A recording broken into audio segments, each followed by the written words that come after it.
बिस्मिल्लाहिर्रहमानिर्रहीम। अस्सलाम वालेकुम नाज़रीन, मैं हूं नसीम कुरैशी और आप देख रहे हैं आपका अपना फेसबुक और YouTube channel Naseem Qureshi official. Ducky भाई को आज अदालत में पेश किया गया और अदालत ने उनको मज़ीद रिमांड दे दिया। National cyber crime investigation agency को आज की क्या डेवलपमेंट है, डक्की भाई के अकाउंट में जो क्रिप्टो करेंसी अकाउंट में कितने पैसे थे और उन पैसों का साइबर क्राइम एजेंसी ने क्या किया, ये सब बातें आज के व्लॉग में हम करेंगे। इससे पहले कि आज का व्लॉग शुरू करें तो आपसे रिक्वेस्ट है कि हमारे चैनल को सब्सक्राइब करें और बेल आइकन को क्लिक करें और कमेंट बॉक्स में कमेंट्स ज़रूर करें और हमें ज़रा अपनी राय से आगाह करें कि आपको हमारा ये कंटेंट कैसा लगा और इसके हवाले से अगर कोई आपकी आरा हो, कोई आप कोई तजवीज़ देना चाहें वो भी हमें दें, हम उस तजवीज़ को भी कंसीडर करेंगे। तो नाज़रीन, जैसा कि आपको मालूम है, डक्की भाई आजकल बड़ा एक टॉप ट्रेंडिंग टॉपिक है सोशल मीडिया पर, जो सबसे ज़्यादा ट्रेंड कर रहा है और इससे बहुत सारे सोशल मीडिया के जो यूट्यूब और टिकटॉक इन्फ्लुएंसर हैं उनका भी मुस्तकबिल इसके साथ अटैच किया जा रहा है। बहुत सारी बातें हमारे पास आ रही हैं डक्की भाई के हवाले से, उनका लैपटॉप, उनका मोबाइल फ़ोन, हर चीज़ जो है ना, इस वक्त national cyber crime investigation agency जो है, जो फेडरल एजेंसी है, तो उनकी तहवील में आ चुके हुए हैं। और ये भी इन्फॉर्मेशन आ रही है कि डक्की भाई से जो बात की जाती है उसमें ताउन कर रहे हैं, उनको कोई मेरा ख्याल फेंटी फूटी थर्ड डिग्री इस्तेमाल किए बगैर ही वो ताउन कर रहे हैं। जाहिर है डक्की भाई देखा जाए जो सोशल मीडिया पे तो एक सेलिब्रिटी है और एक जैसा भी उन्होंने काम करते रहे हैं, शुरू में लोगों को ट्रोलिंग करते रहे हैं, रोस्ट करते रहे लोगों को, बड़े गुस्से में जाहिर रहते हैं, लेकिन नेचुरली वो देखा जाए तो वो एक शरीफ आदमी है, क्राइम करने वाला नहीं है। तो ज़्यादा शरीफ आदमी को अगर कोई दबा पड़े, किसी को भी, कोई भी शरीफ आदमी किसी को भी अगर किसी एजेंसी, पुलिस या किसी इस तरह की एजेंसी के काबू में आ जाए और उनके पास हो तो उसको जो कहा जाएगा वो करेगा। तो ये एक अच्छी बात है कि अगर वो ताउन कर रहे हैं। और ये भी देखने वाली चीज़ है कि इसके ऊपर तहकीकात की जा रही है कि वो ये जो इसके ऊपर इल्ज़ाम लगे, इन इल्ज़ामों में वो कहाँ तक उनको कसूरवार ठहरा है। उनको कोर्ट में पेश किया गया, कोर्ट में काफ़ी धक्कम पेल हुई, तो वहाँ पे जो एक मनाजर देखने में आए उसमें एक रिक्वेस्ट है मेरी अपने जो जर्नलिस्ट भाइयों से, यूट्यूबर्स से, कि उसकी जो फैमिली जो है, डक्की का जो भी जुर्म है, डक्की का जो भी किरदार है डिटरमिन होना है, उसमें अभी इन्वेस्टिगेशन जारी है, उसके बाद उसके ऊपर भी इल्ज़ाम है, फिर उसने मुजरिम बनना है, अदालत की तरफ से उसको फैसला आना है। तो उसमें हमारी ये रिक्वेस्ट देखने में आया कि उसकी फैमिली को भी धक्के पड़ रहे थे, मतलब उसकी फैमिली जब आ रही थी उसको चारों तरफ से घेरा गया था।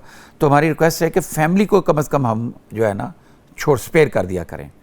तो फैमिली जो सबकी साझी होती है, हम हमारे कल्चर में, हमारे दीन में, हमारे मज़हब में, तो ये एक चीज़ देखने में आई जो मेरा ख्याल है कि हम सब लोगों को इसका ख्याल रखना चाहिए एक दूसरे की फैमिली का। और क्योंकि उसकी फैमिली को, किसी भी फैमिली को national cyber crime investigation agency ने बतौर मुल्ज़िम ट्रीट नहीं किया अभी तक। उनकी जो वाइफ है अरूब जतोई, उनको बुलाया गया, कुछ सवालात वगैरह उन्होंने पूछे और उसके अलावा किसी को भी फैमिली मेम्बर को नहीं ट्रीट नहीं किया। तो लिहाजा हमें भी उस तरीके से उनको ट्रीट नहीं करना चाहिए। आज जब उनको कोर्ट में पेश किया गया तो नेशनल साइबर क्राइम एजेंसी ने उसका मज़ीद रिमांड मांगा, जिस पर कोर्ट ने उनकी साइबर क्राइम इन्वेस्टिगेशन एजेंसी की दरख्वास्त को मानते हुए 5 रोज़ का मज़ीद जिस्मानी रिमांड दे दिया और उसको साइबर क्राइम इन्वेस्टिगेशन एजेंसी के हवाले कर दिया। तो जब आज इसको, जब डक्की भाई को कोर्ट में लेकर निकल रहे थे तो उसको काफ़ी धक्कम पेल थी, काफ़ी सवालों का बुछाड़ किए जा रहे थे उनसे। कोई ये भी मांग रहा, सवाल कर रहा था कि जनाब वो किसी ऐप का नाम लेके कि जनाब वो PSL में इस्तेमाल होती रही, उनके हवाले से आप क्या कहते हैं। तो यही बात जो उनके डक्की भाई के वकील ने भी की, वो क्या की, वकील साहब ने बात ये की, जब डक्की को वो जो प्रिजन वैन थी जो national cyber crime investigation agency की, तो उसमें जब उसको ले जाया गया, उसके बाद उसकी फैमिली जा रही थी, तो ज़ाहिर है जर्नलिस्टों ने सवाल करना होता है, तो उनको सवाल करने के लिए उनसे बात करना चाह रहे थे, तो उनके वकील साहब ने बात की। समझने की बात ये है आपकी वसातत से कि ये आज रिमांड के लिए हम आए थे। जब बेल की स्टेज आएगी तो उसके आर्गूमेंट्स डिफरेंट होते हैं, लेकिन आज हमने ऑनरेबल जज साहब को ये चीज़ करने की कोशिश की है और कुछ पिक्चर्स पेश की हैं कि 1xBet और इस तरह की जो ऐप्स हैं, जो कि इस शख्स जिसका नाम साद उर्फ डक्की भाई हैं, इनके ऊपर इनको इस तरह ग्रैब किया जा रहा है। वही ऐप्स को PSL में हमारे इंटरनेशनल नेशनल प्लेयर्स में टी-शर्ट्स पे इम्प्रिंट करवाया हुआ था। वसीम अकरम का नाम सामने आ रहा है, इस हवाले से बताइए। I am not talking about to any specific person. देखिए मैं कहूँगा अपने क्लाइंट के लिए सिर्फ उसके केस के रिलेटेड। तो गुजारिश ये है कि उसी तरह बिल बोर्ड्स आप दे सकते हैं PSL में, यानी कि वो गवर्नमेंट की सुपरविजन में सारा कुछ हो रहा है। अब मेरा क्लाइंट कैसे अज्यूम कर सकता है कि यही ऐप जिसको PSL प्रमोट कर रही है, टी शर्ट्स में प्रिंटिंग है, अगर वो उसने किसी जगह उसको प्रमोट किया है, हाउ कुड ही सेस कि वो इलीगल है, इलीगैलिटी है। उन्होंने कहा जो ऐप PSL में के ऐड में आ रही है वहाँ चल रही है, तो डक्की को कैसे पता चल सकता है कि इलीगल है। ये एक बात उन्होंने की थी। तो इसके ऊपर तो इन्वेस्टिगेशन होनी चाहिए, वाकई होनी चाहिए कि अगर जिस ऐप के ऊपर डक्की को उठाया गया है तो वो ऐप वाकई किसी ऐसे बड़े इवेंट में जिसके साथ अटैच रही है, तो वो ऐप है क्या, उस ऐप में कौन सी ट्रेडिंग होती है। इस हवाले से मैंने कई दफ़ा पहले भी बात की है ऑनलाइन फ्रॉड्स के हवाले से। ये ऑनलाइन फ्रॉड किए जा रहे हैं, मैंने कई दफ़ा एग्जाम्पल भी दी है और अभी भी ऐड चल रहे हैं, अभी भी ऐड आ रहे हैं ऑनलाइन के ना। तो मैं रिक्वेस्ट करूंगा national cyber crime investigation agency के DG साहब से, ये जो एडिशनल डायरेक्टर हैं सरफराज साहब से, कि ये आप देख लें ऐड क्या आता है। एक बुजुर्ग दाढ़ी वाला बाबा होता है, वो यूँ करके कहता है मैं अभी नमाज़ पढ़ के हटा हूँ, या कोई भी बात करता है मैंने ये अभी यूँ करके खेला और मेरे पास इतने पैसे आ गए, इतने पैसे आ गए। ये जुआ है और ये फ्रॉड है, और ये एक ऐसा जुआ है जो जिसके बारे में कहा गया जुआ किसी का ना हुआ। जो पैसे आम आदमी जो खेल रहा है उसके नहीं होते। ये ऐप हैंडलिंग करने वाली जो अदारे हैं और जो बैरून मुल्क बैठे हुए हैं, बाहर बैठे हुए हैं, और जो ऐप्स जहाँ से चल रही हैं, जहाँ पे उनका सर्वर है, तो ये सारा पैसा उन लोगों के पास जा रहा है। अच्छा, इस चीज़ पे मैं अप्रिशिएट करूँगा। मैंने एक इंटरव्यू देखा सरफराज साहब का, जिसमें उन्होंने कहा जब पाकिस्तान और इंडिया की जंग थी तो उस दौरान इन्होंने कोई इन्वेस्टिगेशन कर रहे थे, तब उन्होंने इसके ऊपर नज़र रखी और उन्होंने कहा जी छोटे बच्चे तक जुआ, और छोटे बच्चों में ये ख्वाहिश पैदा हो रही है कि जनाब जी हम भी डक्की भाई की तरह क्या पढ़ना है और क्या करना है। ये एक बात मुझे अच्छी लगी कि उन्होंने यहाँ तक कीन ऑब्जर्वेशन की। ये जो टिकटॉक लाइव के ऊपर भी जो हो रहा है, जो गंद हो रहा है, तो मेरा ख्याल इसके ऊपर भी इन्होंने की है। और उन्होंने प्रोग्राम में जब मंसूर अली खान साहब ने पतलू का नाम लिया था तो उन्होंने कहा था अभी न मत लें, कबल इस वक्त है, बड़ा कुछ हमने करना है। किस्सा ये है कि ये डक्की भाई पकड़ा गया, इसके ऊपर इन्वेस्टिगेशन चल रही थी, इन्वेस्टिगेशन की शक्ल में पकड़ा गया, इसको बाकायदा रैकी करके इसके ऊपर काम करके पकड़ा गया। क्योंकि ये जो फेडरल की जो FIRs होती हैं, ये डायरेक्ट पहले FIR होके फिर बंदे को नहीं पकड़ते, इसमें ना पहले इन्वेस्टिगेशन की जाती है। इन्वेस्टिगेशन में अगर वो उसको समझ में आए इन्वेस्टिगेशन ऑफिसर को कि इसमें इस बंदे की गिरफ्तारी ज़रूरी है, फिर उसको पकड़ के उसके ऊपर FIR दी जाती है, या फिर उसके खिलाफ FIR कर दी जाती है, उस FIR में उसको नामजद किया जाता है। तो इसमें कुछ ऐसा ही हुआ।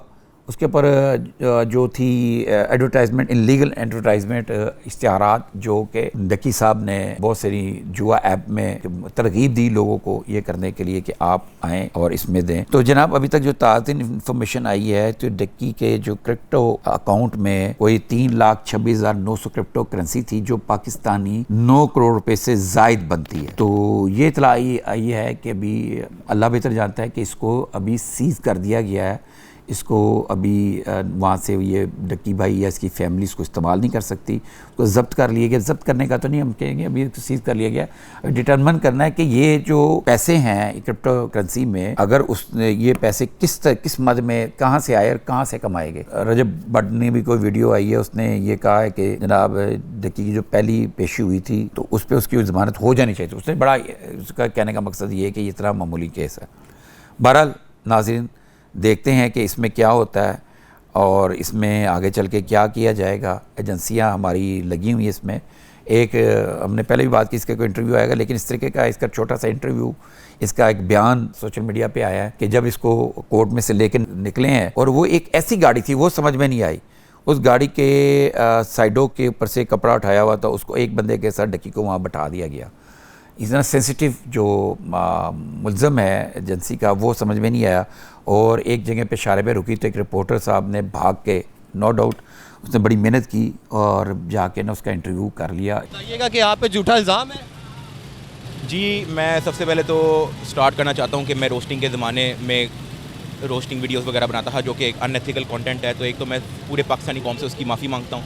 उसके बाद कुछ एप्लीकेशन की मुझे प्रमोशन आई जिसकी मैंने तस्दीक किए बगैर, क्योंकि वो टीवी पे इतनी नॉर्मल और कॉमन हो चुकी थी, PSL के मैचेस पे आ रही, तो मैंने उस चीज़ को नहीं देखा कि ये पाकिस्तान में अलाउ है नहीं है। तो मैं उस चीज़ की भी बिल्कुल डक्की भाई का ये कहना था कि जो जुए की ऐप थी वो PSL में भी दिखाई जा रही थी, कमर्शियल्स में भी दिखाई गई थी, और इसलिए मुझे पता नहीं चला اور یہ میں جو ہے وہ معافی مانگتا ہوں. اس کو میں اب داد دیں گے اس رپورٹر کو. تو وہ جو ایک بات تھی نا اور جرنلسٹ نے بھی کی تھی کہ ان کا قریب ایک انٹرویو آئے گا, تو وہ اس طرح حساب سے یہ بات اس ہوتی سچی نظر آتی, لیکن یہ ٹریفک اشارے پہ آیا. حالانکہ مجھے پہلے کسی نے یہ کہا تھا کہ یہ مینج انٹرویو ہے, جو جس کو مینج کیا گیا, مطلب مینج اس طریقے سے کیا گیا کہ اس کو ایسی گاڑی میں بٹھایا گیا, اس گاڑی میں بٹھا کے اس کو جب وہاں پہ روکا گیا اشارے پہ, تو پیچھے ان کو معلوم تھا میڈیا آ رہا تھا کہ میڈیا والے نے انٹرویو کر لیا. تو میرا بھی یہ پہلے خیال تھا, ایک پوڈ کاسٹ میں نے اس کا ذکر بھی کیا ہے, لیکن اور مزید چیزیں دیکھنے کے بعد یہ نظر آیا ہے کہ وہ جو رپورٹر صاحب جس نے انٹرویو کیا ہے, یہ اس کی محنت ہے, وہ محنت کر رہی. تو میں ایک ریکویسٹ کروں گا اپنی ان ایجنسیوں سے, اور اسپیشلی خاص طور پہ یہ national cyber crime investigation agency سے, یہ جو آن لائن جوا چل رہا ہے اور آن لائن جو لون دیے جا رہے ہیں, یہ بھی ایک بہت بڑا فراڈ ہے. یہ آن لائن جو لون دیا جا رہا ہے, یہ قرضہ جو ہے, یہ کیا ہے, اس کی کہانی کیا ہے, اس کے ساتھ ہو کیا, بہت سارے گھر اس سے اجڑ گئے جناب. وہ کہہ رہے ہیں کہ ایک شناختی کارڈ کے اوپر ہم آپ کو قرضہ دیں گے, آپ نے اس کی ایپ کے اوپر کو فل کرنا ہے, اس کو ڈاؤن لوڈ کرنا ہے. جب بھی کوئی صارف اس کو ڈاؤن لوڈ کرتا ہے اور اپنے وہ لون مانگتا ہے 30,000 روپے 50,000 روپے, وہ بظاہر وہ کہتے ہیں پتہ نہیں کتنا مارک اپ 1% یا 2% مارک اپ, جب وہ قرضہ لے لیتا ہے تو اس کے اوپر مارک اپ اتنی سپیڈ سے بڑھتا ہے کہ 1-1.5 ماہ کے اندر وہ 2 سے 3 سے 4 لاکھ بن جاتے ہیں. لوگوں کو پھر ان کو بلیک میل کیا جاتا ہے, ان کو ٹیلی فون کیے جاتے ہیں, ان کا مکمل موبائل فون ہیک کر لیا جاتا ہے, اس میں سے ان کی پرسنل ڈیٹا بھی لے لیا جاتا ہے, اور پھر اس کو بلیک میل کیا جاتا ہے کہ ہم تمہارا یہ لیک کر دیں گے, اس طرح کی باتیں کی جاتی ہیں. اور پھر اس کے جاننے والے جتنے بھی رشتہ دار ہیں ان کو کالز کی جاتی ہیں, اور ان کو بار بار کہا جاتا ہے کہ آپ نے یہ فلانے بندے نے ہمارے پیسے دینے, ہمارے دینے. مطلب انسان کو رول کے رکھ دیا, اس کو مینٹلی ٹارچر دیا جاتا ہے, اور اس سے پیسے کی ڈیمانڈ کئی گنا زیادہ کی جاتی ہے. تو خدا میری ریکویسٹ ہے سرفراز صاحب سے کہ بھی اس فراڈ کو بھی دیکھیں, ذرا دیکھیں. بہت سارا آپ کو دعائیں ملیں گی اگر آپ اس فراڈ کو روک لیں, اور یہ جو ایڈ چلانے والی ایجنسیاں ہیں ان کو منع کریں. کس طرح کے ایڈ گوگل کے اوپر یا گوگل کے ساتھ کیسے جا رہے ہیں, کس طرح کے, باقاعدہ کوئی ایک سسٹم ہے جو اس طرح کے ایڈ بک کرتا ہے, اور یہ گوگل کے اوپر سوشل میڈیا کے اوپر اس طرح کے ایڈ چلتے ہیں. اس طرح کے ان لیگل ایکٹیویٹیز کی, ان لیگل ٹریڈنگز کی, جو یہ ٹریڈنگز کے نام کے اوپر لوگوں کو لوٹا جا رہا ہے اور فراڈ کیا جا رہا ہے. تو ابھی تک تو پتہ نہیں کہ کتنے لوگوں کو لوٹا گیا اور کتنے لوگ فراڈ ہوئے, اس کا بھی ڈیٹا میرا خیال ہے کہ یہ ایجنسیز ہماری چاہیں تو اکٹھا کر سکتی ہیں. تو امید ہے کہ ہمارے ادارے اس پہ سوچیں گے. میں D G national cyber crime investigation اور ایڈیشنل ڈائریکٹر جو سرفراز صاحب ہیں national cyber crime investigation agency کے, ان سے میں ریکویسٹ کروں گا تو خدا رہا جو اس طریقے کے جو کمیٹیاں اور آن لائن لون, اس کے اوپر توجہ کریں اور لوگوں کو لوٹنے سے بچائیں. ناظرین بہت جلد ملیں گے آپ کو نئے ویلاگ کے ساتھ. اللہ حافظ.